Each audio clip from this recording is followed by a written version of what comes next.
கன்னி ராசிக்காரர்களே, இந்த வீடியோ உங்களுக்கே தற்செயலாக வந்ததுன்னு நினைக்காதீங்க. இப்போ நீங்கள் இந்த கன்னி ராசி பலன் பார்க்குறீங்கன்னா அதுக்கு பின்னால் ஒரு காரணம் இருக்குது. சமீப காலமாக மனசில் ஏதோ ஒரு குழப்பம் அல்லது எப்போ நல்ல மாற்றம் வரும்னு ஒரு கேள்வி இருந்தால் அந்த கேள்விக்கான பதிலை தேடி தான் இப்போ நீங்கள் இங்கே வந்திருக்கீங்க. கன்னி ராசிக்காரர்கள் சாதாரணமானவர்கள் அல்ல. துணிச்சலும் வேகமும் உங்களோட இயல்பு. ஆனால் அந்த வேகத்துக்கு சரியான வழிகாட்டுதல் கிடைக்கிறப்போ வாழ்க்கையே மாறுங்க. இந்த உலகத்தில் நம்ம எத்தனை முயற்சி செய்தாலும் எந்த ஒரு நல்ல காரியத்தை ஆரம்பிச்சாலும் நம்மை காத்து வழிநடத்துல ஒரு சக்தி இருக்குன்னு நம்புறீங்களா? அதுதான் நம்ம குலதெய்வம். கன்னி ராசிக்காரர்களின் வாழ்க்கையில பல தடவை தெரியாமலே தடைகள் உடைந்திருக்கலாம், கடைசி நிமிஷத்துல வழி திறந்திருக்கலாம். அதற்கு பின்னால குலதெய்வ அருளே காரணம்ங்க. இந்த கன்னி ராசி பலன்கள் உங்களுக்கு பலன் தரணும்னு நினைச்சா இந்த கணமே ஒரு சின்ன விஷயம் செய்யுங்க. கமெண்ட்ஸ்ல உங்க குலதெய்வத்துடைய பெயரை எழுதுங்க. தெரியாதவங்க எனக்கு என் குலதெய்வம் தெரியாதுன்னு எழுதினாலும் போதுங்க, மனசார எழுதுங்க. அந்த நம்பிக்கை தான் இந்த வீடியோவோட சக்திங்க. உங்க குலதெய்வத்தை மனசுல நினைச்சிட்டு இப்போ இன்றைய கன்னிராசி பலன்களுக்குள்ள நுழையலாம் வாங்க. கன்னி ராசி நேயர்களே, வரக்கூடிய நாட்களில் உங்கள் வீட்டு வாசலில் மகிழ்ச்சி, பணம் மற்றும் புதிய வாய்ப்புகளின் திருவிழாவே நடக்க போகுதுங்க. இனி வரக்கூடிய நாட்கள் சாதாரணமான ஒன்றாக நினைத்து ஏமாந்து விட வேண்டாம். ஏனெனில் உங்களின் 5 பெரிய கனவுகள் இந்த காலகட்டத்தில் நிறைவேற போகின்றன. இதை கேட்டால் உங்கள் கண்களில் ஆனந்த கண்ணீர் வரும். ஏனெனில் குரு பகவான் கடகராசிக்கு மாறி உங்கள் அதிர்ஷ்டத்தின் மூடப்பட்ட கதவுகளை இப்பொழுது திறக்க போறார். பல ஆண்டுகளாக நீங்கள் எந்த நேரத்திற்காக காத்திருந்தீர்களோ அந்த நேரம் இனி வரக்கூடிய நாட்களில் தான் வரப்போகிறது. ஜனவரி, பிப்ரவரி, மார்ச், ஏப்ரல் மற்றும் மே ஆகிய 5 மாதங்களில் உங்கள் வாழ்க்கையில் பல பெரிய குழப்பங்கள் நீடித்தன.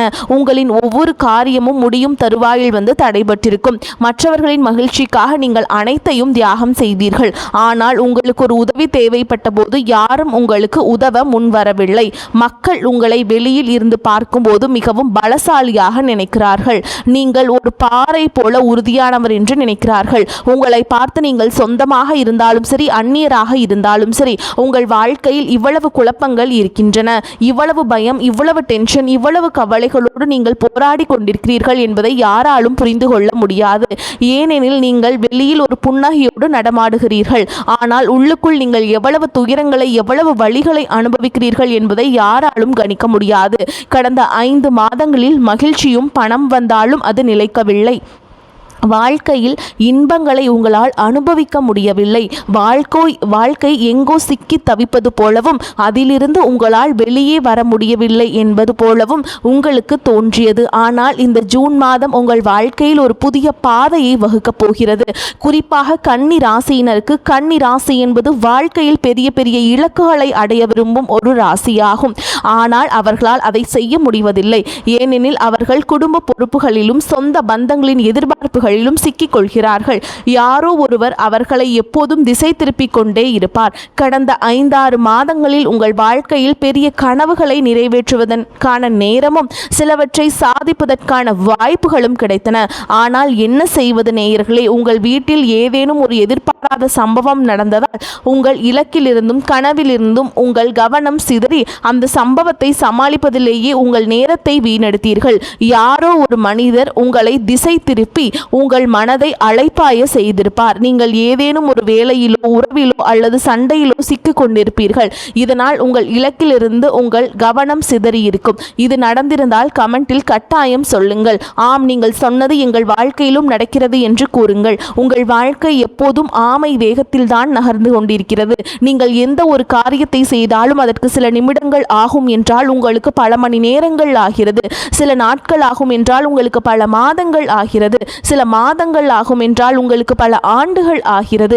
இப்படி ஆகிறது என்றால் கட்டாயம் சொல்லுங்கள். யாரோ உங்கள் கால்களில் விலங்குகளை கட்டி போட்டது போல், யாரோ உங்களை கட்டி போட்டது போல் நீங்கள் உணர்கிறீர்கள். ஆனால் கன்னிராசி நேயர்களே, நீங்கள் வெளியிலிருந்து பார்க்கும் பொழுது சிங்கம் போல் இருப்பவர்கள். நீங்கள் கன்னிராசியை சேர்ந்தவர்கள், சிங்கத்தின் கம்பீரத்தை கொண்டவர்கள். ஆனால் உள்ளுக்குள் யாராவது என்னை புரிந்து கொள்ள மாட்டார்களா, எந்த ஒரு சுயநலமும் இல்லாமல் யாராவது எனக்கு துணையாக நிற்க மாட்டார்களா என்று நீங்களும் ஏங்குகிறீர்கள். ஆனால் கன்னிராசினருக்கு அப்படிப்பட்ட அதிர்ஷ்டம் அமைவதில்லை. அவர்களுக்கு எப்பொழுதும் சுயநலவாதிகள் மட்டுமே கிடைக்கிறார்கள்.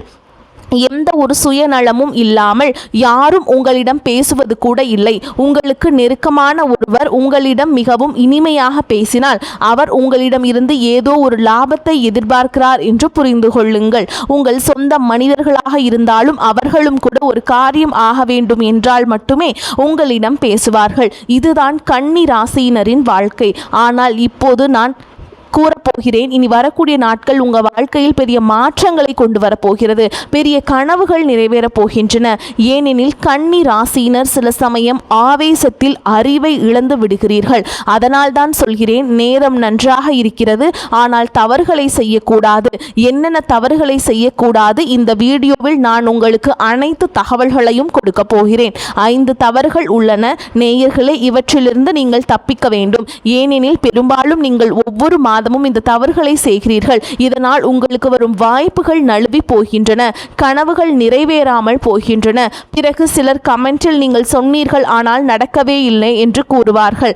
ஆனால் நான் அவர்களிடம் நான் கூறிய எச்சரிக்கைகளை பின்பற்றினீர்களா என்று கேட்டால் இல்லை, அப்படி எதுவும் செய்யவில்லை என்று சொல்வார்கள். எனவே வீடியோவை முழுமையாக பார்க்க வேண்டும். வீடியோவை அலட்சியப்படுத்தினால் வருத்தப்பட நேரிடும். பிறகு என்னை குறை கூறுவீர்கள். அதற்கு பதிலாக வீடியோவை முழுமையாக பாருங்கள். இந்த காலகட்டம் முழுவதும் உங்கள் வாழ்க்கையில் நடக்கவிருக்கும் ஒவ்வொரு நிகழ்வையும் ஒவ்வொரு மகிழ்ச்சியும் நான் உங்களுக்கு மிக தெளிவாக விளக்கப் போகிறேன். ஆனால் உங்கள் வாழ்க்கையில் ஏதேனும் ஒரு பிரச்சனையிலிருந்து வெளிவர முடியாமல் இருந்தால், அது உறவு ரீதியாக இருந்தாலும் சரி, பொருளாதார ரீதியாக இருந்தாலும் சரி, அல்லது கடனில் சிக்கி இருந்தாலும் சரி, நீங்கள் உங்கள் ஜாதகத்தை எங்களிடம் கொடுத்து ஆய்வு செய்து கொள்ளலாம். ஜாதகத்தை ஆழமாக ஆய்வு செய்யும் போது எந்த கிரகம் நமக்கு தொல்லை கொடுக்கிறது, பிரச்சனையின் மூலம் காரணம் என்ன என்பது தெரிந்துவிடும். நீங்கள் இதை தெரிந்து கொள்ள விரும்பினால், பிரச்சனையிலிருந்து வெளிவர விரும்பினால், நீங்கள் உடனே கமெண்ட் பாக்ஸில் கமெண்ட் செய்யவும். இந்த காலகட்டம் உங்களுக்கு ஏன் இவ்வளவு விசேஷமானது, ஏன் இவ்வளவு எதிர்பார்ப்புகள் உள்ளன, நடைமுறை ரீதியாக நீங்கள் இதை புரிந்து கொண்டால் நீங்கள் ஆச்சரியப்படுவீர்கள். இந்த காலகட்டத்தில் மிகப்பெரிய விஷயம் என்ன நடக்கப் போகிறது. குரு பகவான் கடகராசியில், அதாவது தனது உச்ச ராசியில் பிரவேசிப்பது. குரு உங்கள் ஜாதகத்தில் எந்த இடத்தில் இருக்கிறார்? முதலாவதாக குரு பகவான் உங்களின் லாபஸ்தானமான 11ஆம் வீட்டில் பிரவேசிக்கிறார். அதே மாதிரி குரு பகவான் உங்களின் லாபஸ்தானமான, அதாவது லாபம் மற்றும் வருமானத்தை குறிக்கும் 11ஆம் வீட்டிற்கு செல்லும் போது இதுவரை உங்களுக்கு கவலையை கொடுத்த அதிர்ஷ்டம், பணம் வராமல் தடுத்த நேரம், காலியாக இருந்த பாக்கெட்டுகள் மற்றும் வங்கி கணக்குகள், அதிகரித்து கொண்டு இருந்த கடன்கள் என அனைத்திற்கும் இப்பொழுது முற்றுப்புள்ளி வைக்கப்பட போகிறது. கன்னிராசி நேயர்களே, நான் சொல்வதை கவனமாக கேளுங்கள். நீங்கள் மற்றவர்களுக்காக செய்வதில் கொஞ்சமாவது உங்களுக்காகவும் செய்து கொள்ளுங்கள். உங்களுக்காக யாரும் எதையும் செய்ய போவதில்லை. உங்கள் வாழ்க்கை துணையோ குடும்பத்தினரோ யாரும் உங்கள் மகிழ்ச்சிக்காக எதையும் செய்ய மாட்டார்கள். நீங்கள் மகிழ்ச்சியாக இருக்க வேண்டும் என்றால் நீங்கள் தான் உங்களுக்காக எதையாவது செய்ய வேண்டும். எனவே குறைந்தது மாதத்திற்கு ஒரு முறையாவது உங்கள் சொந்த மகிழ்ச்சிக்காக எதையாவது செய்ய முயற்சி செய்யுங்கள். இனி வரக்கூடிய நாட்களில் எனக்கு ஒரு உதவி செய்யுங்கள். எனக்காக அல்ல, உங்களுக்காக எதையாவது செய்யுங்கள். நீங்கள் உங்களை மகிழ்ச்சியாக வைத்து கொண்டால் மட்டுமே கன்னிராசினின் எதிர்காலம் பிரகாசமாக இருக்கும். காரியங்கள் கைகூடும். குடும்பத்திற்காக செய்ய வேண்டும், பொறுப்புகளை நிறைவேற்ற வேண்டும், அது வாழ்நாள் முழுவதும் செய்ய வேண்டியதுதான். குழந்தைகளுக்காக செய்ய வேண்டும், அது நல்ல விஷயம்தான். கன்னி ராசியினரின் வாழ்க்கையே மற்றவர்களுக்காகவும் குடும்பத்திற்காகவும் தான். ஆனால் இனி வரக்கூடிய நாட்களில் உங்களுக்கு பிடித்தமான ஒரு ஆடையை வாங்கி கொள்ளுங்கள். உங்களுக்கு பிடித்தமான உணவை ஒரு நல்ல உணவகத்திற்கு சென்று சாப்பிடுங்கள். உங்களுக்கு பிடித்தமான ஒரு விளையாட்டை விளையாடுங்கள். உங்களுக்கு பிடித்த ஒருவரிடம் மனம் விட்டு பேசுங்கள். இதை மட்டும் செய்துவிட்டால் உங்களுக்குள் இருக்கும் அந்த எதிர்மறை ஆற்றல், இரவில் வரும் கெட்ட எண்ணங்கள், நீங்கள் எப்போதும் உணரும் அந்த சோர்வு ஆகியவற்றிலிருந்து நீங்கள் விடுபடுவீர்கள். நான் சொல்வதற்காக இதை மட்டும் செய்து பாருங்கள். பிறகு உங்கள் வாழ்க்கையில் என்னென்ன நல்ல மாற்றங்கள் நிகழ்கின்றன என்பதை பாருங்கள். குரு 11ஆம் வீடான கடக ராசியில் இருப்பது உங்களுக்கு கிடைத்த ஒரு பெரிய வரப்பிரசாதம் ஆகும். லாபம் சம்பாதிக்க புதிய வாய்ப்புகள் கிடைக்கும். சிறு சிறு வழிகளிலும் நீங்கள் நல்ல பணம் சம்பாதிக்கலாம். ஆனால் குரு இங்கே பிரவேசிக்கும் போது உடலில் சற்று சோம்பல் ஏற்படலாம். எதையும் செய்ய தோன்றாது. இன்றைய வேலையை நாளை பார்த்து கொள்ளலாம் என்ற எண்ணம் வரும். ஆனால் உங்கள் ராசிநாதனான புதன் சுக்கிரனுடன் இருக்கிறார் என்பதை நினைவில் கொள்ளுங்கள். சோம்பல் வரும். தூங்க வேண்டும் என்று தோன்றும், வேலைக்கு செல்ல வேண்டாம் என்று தோன்றும். ஆனால் அப்படி செய்யாதீர்கள். இல்லையெனில் இந்த நல்ல நேரம் வீணாகிவிடும். எனவே சோம்பலையும் வேலையையும் தள்ளி போடும் பழக்கத்தை சற்று கட்டுப்படுத்தி கொள்ள வேண்டும். பெரிய லாபம் காணப்படுகிறது. நீங்கள் பங்குச்சந்தையில் முதலீடு செய்ய விரும்பினால் இது மிகச்சிறந்த நேரம். சிறிது காலத்திற்கு பிறகு நல்ல லாபத்தை தரக்கூடிய ஏதேனும் ஒரு முதலீட்டை நீங்கள் செய்ய விரும்பினால் இது மிகவும் நல்ல நேரமாகும். சில புதிய செலவுகளும் ஏற்படலாம், ஆனால் அந்த செலவுகள் உங்களுக்கு மிகவும் நல்லதாக அமையும். புதிய வருமான ஆதாரங்களும் உங்களுக்காக காத்திருக்கின்றன.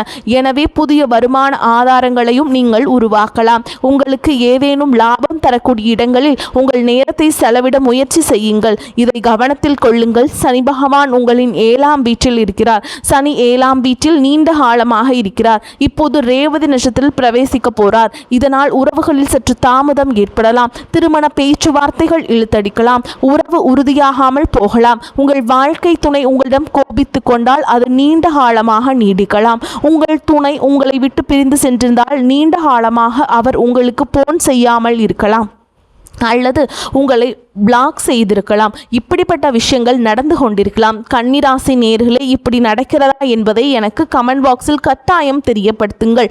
ஆனால் ரேவதி நட்சத்திரத்தில் சனி பிரவேசிக்கும் போது நட்பலன்கள் தாமதமாக கிடைத்தாலும் நிச்சயமாக கிடைக்கும். எனவே இந்த காலகட்டத்தில் நீங்கள் உணரும் அந்த தாமதம் எப்படியாவது முடிவுக்கு வந்துவிடும். இது ஒரு நல்ல விஷயம். 8ஆம் வீட்டில் செவ்வாய் இருப்பதை பற்றி பேசுவோம். ஆம், செவ்வாய் 8ஆம் வீட்டில் இருக்கிறார். செவ்வாய் 8ஆம் வீட்டில் எவ்வளவு காலம் இருப்பார்? ஜூன் 21ஆம் தேதி வரை, அதாவது இந்த மாதத்தின் முதல் 20 நாட்களுக்கு செவ்வாய் 8ஆம் வீட்டில் தான் இருக்க போகிறார். செவ்வாய் 8ஆம் வீட்டில் இருக்கும்போது சில காரியங்களில் சிரமங்களை காண முடிகிறது. சில நோய்களால் நீங்கள் பாதிக்கப்படலாம். கண் சம்பந்தப்பட்ட நோய்கள் வரலாம். உங்கள் இரத்த அழுத்தம் அதிகரிக்கலாம். நீங்கள் அதிக மன அழுத்தத்திற்கு ஆளாகலாம். எனவே இங்கே சற்று கவனமாக இருக்க வேண்டும். திடீரென ஏதேனும் எதிர்பாராத சம்பவம் நடக்கலாம் என்பதால் வாகனங்களை மிகவும் கவனமாக ஓட்ட வேண்டும். இப்போது கோடை காலம் என்பதால் நீச்சல் குளங்கள் அல்லது ஆறுகளுக்கு சென்றால் மிகவும் எச்சரிக்கையாக இருங்கள். ஏனெனில் செவ்வாய் 8ஆம் வீட்டில் இருக்கிறார். சற்று கட்டுப்பாடுடன் இருக்க வேண்டும். அதே மாதிரிங்க ஜூன் 21ஆம் தேதி செவ்வாய் பாக்கியஸ்தானத்துக்கு சென்றுவாருங்க. செவ்வாய் பாக்கியஸ்தானத்திற்கு செல்லும் போது நீண்ட காலமாக மந்தமாக இருந்த அந்த அதிர்ஷ்டம் இப்போது பிரகாசிக்க தொடங்கும். ஆனால் சூரியனும் பாக்கியஸ்தானத்தில் இருக்கிறார். எனவே திடீரென ஏதேனும் ஒரு பெரிய காரியத்தை செய்து விடலாம் என்று உங்களுக்கு தோன்றும். திடீரென ஏதேனும் முடிவுகளை நீங்கள் எடுக்கலாம். அப்படி நடக்கிறது என்றால் உங்களை நீங்களே சற்று கட்டுப்படுத்தி கொள்ளுங்கள். கன்னி ராசினராகிய நீங்கள் நாளை என்ன செய்ய போகிறீர்கள் என்பது உங்கள் நாளை திடீரென வாழ்க்கையின் ஒரு பெரிய முடிவை நீங்கள் எடுக்கலாம். இப்படிப்பட்ட விஷயங்களும் உங்களுக்கு நடக்கலாம். எனவே அவசரமாக உங்கள் வாழ்க்கையின் எந்த முடிவையும் எடுக்காதீர்கள். தொழில் வாழ்க்கையை பற்றி பேசினால் சுக்கிரனும் புதனும் தொழில் வீட்டில் இருக்கிறார்கள். ஆனால் சுக்கிரன் உங்கள் 11ஆம் வீட்டில் உள்ள குருவிடம் சென்று விடுவார். மேலும் சூரியன் உங்களின் 10ஆம் வீடான தொழில் ஸ்தானத்துக்கு வருவார். சூரியன் 10ஆம் வீட்டிற்கு, அதாவது கர்மஸ்தானத்திற்கு வரும்போது தொழிலில் மிகச்சிறந்த யோகங்கள் காணப்படுகின்றன. தொழில் ரீதியாக இந்த நேரம் மிகவும் நன்றாக இருக்கும். நேர்காணலுக்கு தயாராகி கொண்டிருப்பவர்கள் அதற்கான தயாரிப்புகளை முழுமையாக செய்யுங்கள். இப்பொழுது உங்களுக்கு வேலை கிடைக்கலாம், பதவி உயர்வு கிடைக்கலாம். ஆனால் நீங்கள் வேலை செய்யும் இடத்தில் அது வியாபாரமாக இருந்தாலும் சரி, வேலையாக இருந்தாலும் சரி, சிறு சிறு சச்சரவுகள் ஏற்படலாம் என்பதில் கவனமாக இருங்கள். உங்கள் ஈகோ சற்று மேலோங்கலாம். உங்கள் மேல் அதிகாரியிடமோ அல்லது பெரியவர்களிடமோ நீங்கள் வாக்குவாதத்தில் ஈடுபடலாம். உங்கள் தந்தையுடனும் வாக்குவாதம் ஏற்படலாம். செவ்வாய் பாக்கியஸ்தானத்திற்கு செல்லும் போது தந்தையின் ஆரோக்கியத்தில் சில பிரச்சனைகள் ஏற்படலாம். எனவே இங்கே சற்று கவனம் செலுத்த வேண்டும். உங்கள் தந்தையை கவனித்துக் கொள்ள வேண்டும். உங்கள் தந்தைக்கும் உங்களுக்கும் இடையே கருத்து வேறுபாடுகள் ஏற்படலாம். எனவே இங்கு சற்று கவனமாக இருக்க வேண்டும். சில கவலைகளும் ஏற்படலாம். ஏனெனில் செவ்வாய் 8ஆம் வீட்டில் இருக்கிறார். கவலைகளும் மன அழுத்தமும் தொடரும். இதற்கான பரிகாரத்தை நான் வீடியோவின் இறுதியில் கூறுவேன். எனவே இங்கே சற்று கவனமாக இருக்க வேண்டும். பண ரீதியாக நேரம் நன்றாக இருக்கிறது. தொழில் ரீதியாகவும் நேரம் நன்றாக இருக்கிறது. ஆனால் ஈகோ மட்டும் நடுவில் வரக்கூடாது என்பதே எச்சரிக்கை.